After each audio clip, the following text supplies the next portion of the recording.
Yop la team et bienvenue sur la chaîne, j'espère que vous allez bien. On se retrouve pour une petite critique cinéma. Aujourd'hui, je vais vous parler de Rocketman, film qui est sorti le 29 mai 2019 et qui raconte l'histoire de Elton John. Le film est interprété par des acteurs assez connus. Dans le rôle principal, on retrouve Taron Egerton. C'était l'acteur qui jouait le rôle principal, notamment de Kingsman. Il y a également Richard Madden qui jouait le rôle de Robb Stark dans la série Game of Thrones. Et dans le rôle de la maman de Elton John, on retrouve Bryce Dallas Howard. C'était l'actrice qui donnait la réplique à Chris Pratt dans Jurassic World. Moi, j'ai eu du mal à la reconnaître tout de suite, d'ailleurs, au passage. Alors moi, ce film, je l'ai particulièrement apprécié. En général, je suis plutôt fan de ce genre de film où on raconte l'histoire de chanteurs, surtout quand c'est des chanteurs des années 80. J'avais adoré l'année dernière Bohemian Rhapsody qui racontait l'histoire de Queen et je me suis dit, la première fois que j'ai vu la bande-annonce, je me suis dit, bon, encore un énième film qui veut surfer sur le succès de Bohemian Rhapsody. Et alors, pas du tout, le film s'en démarque par certains points et on passe un super moment. L'un des points positifs du film, c'est le jeu de ses acteurs qui est vraiment excellent. Elton John, hein, l'acteur qui joue Elton John, il mouille vraiment le maillot, il joue super bien.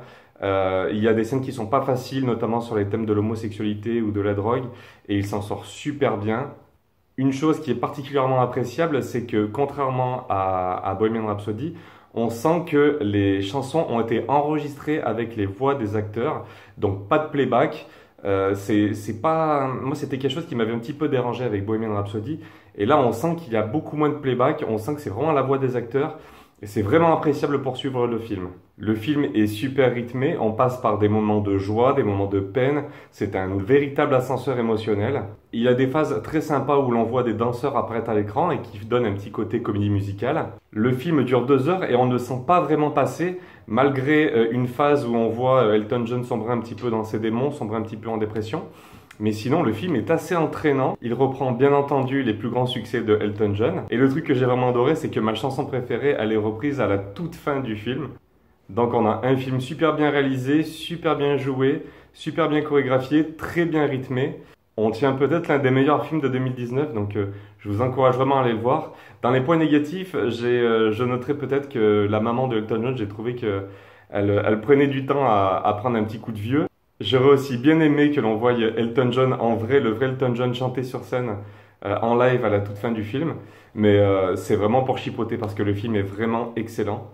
Moi, j'ai décidé de lui mettre la note de 16 sur 20 et je vous encourage vivement à aller le voir. Je suis sûr que vous allez prendre beaucoup de plaisir. En général, je suis plutôt sévère, mais quand le film est bon, il ne faut pas hésiter une seconde. Allez-y, foncez voir ce film. Voilà les amis, c'était ma petite critique flash. Si elle vous a plu, n'hésitez pas à vous abonner à la chaîne, à me faire un retour. Dites-moi si ce film vous a plu ou pas. On est là pour échanger. Je vous dis à très très vite pour de nouvelles critiques. Salut!